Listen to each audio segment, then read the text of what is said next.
नमस्कार शेतकरी मित्रांनो, पीएम किसान सन्मान निधी योजनेचा जो 23वा हप्ता 20 जून 2026ला वितरित केला जाणार आहे, त्यामध्ये शेतकऱ्यांची भरपूर संख्या कमी करण्यात आलेली आहे। आणि सोबतच नमो शेतकरी सन्मान निधी योजनेचा हप्ता नक्की कधी येणार आहे, कारण 2 महिन्यापासून हा हप्ता पेंडिंगमध्ये चालू आहे।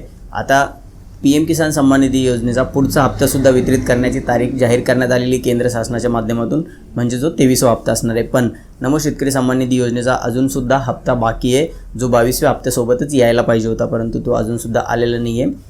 तर त्याची आपल्याला प्रतीक्षा अजून असणार आहे। आता हा हप्ता वितरित जेव्हा केला जाईल 20 तारखेला, तेव्हा बऱ्याचशा शेतकऱ्यांची संख्या इथे कमी करण्यात आलेली आहे। आणि त्याचं मुख्य कारण असणार आहे तर बऱ्याचशा शेतकऱ्यांनी अजून सुद्धा फार्मर आयडी काढलेलं नाही आहे। आणि आपल्याला सांगण्यात आलेलं होतं की पीएम किसान सन्मान निधी योजनेचा 23वा हप्ता मिळवण्यासाठी आपल्याला आधारची ई-केवायसी करायची आहे, परंतु आधारची ई-केवायसी करण्यासाठीचे जे काही आवाहन करण्यात आलेले आहे ते 30 जूनपर्यंत करण्यात आलेले आहे। आणि त्याच्या आधी म्हणजे 10 दिवस आधीच 20 जूनलाच पीएम किसान सन्मान निधी योजनेचा 23वा हप्ता वितरित केला जाणार आहे।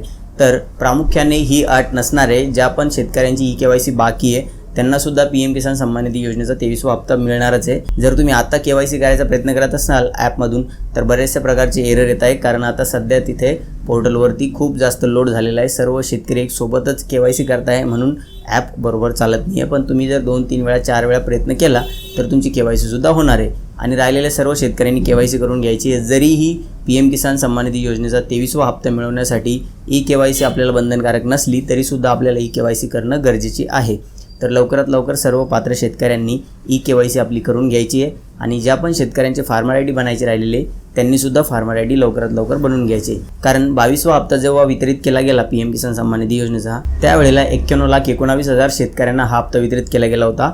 परंतु आता जो 23वा हप्ता वितरित केला जाणार आहे ते 90,85,000 शेतकरी असणार आहे, म्हणजे जवळपास 34,000 शेतकरी असे आहेत ज्यांना या योजनेतून अपात्र करण्यात आलेलं आहे। तर पीएम किसान सन्मान निधी योजनेच्या 23व्या हप्त्यासाठी जवळपास 1800 ते 18,500 करोडचा भार केंद्र शासनावरती पडणार आहे। आणि या हप्त्याच्या सोबतच जवळपासच आपल्याला नमो शेतकरी सन्मान निधी योजनेचा हप्ता सुद्धा वितरित होण्याबाबतचा अपडेट मिळण्याची शक्यता आहे। तर या दोन्ही हप्त्याबाबत जेव्हा GR किंवा काही महत्त्वाचे अपडेट येईल तर आपण आपल्या चॅनलवरती नक्कीच घेणार आहोत। तोपर्यंत आपल्या चॅनलला नक्की सबस्क्राईब करून ठेवायचं आहे। दिलेली माहिती आपल्याला आवडली असेल तर व्हिडिओला नक्की लाईक करा। भेटूया नवीन माहितीसह नवीन व्हिडिओमध्ये, तोपर्यंत धन्यवाद।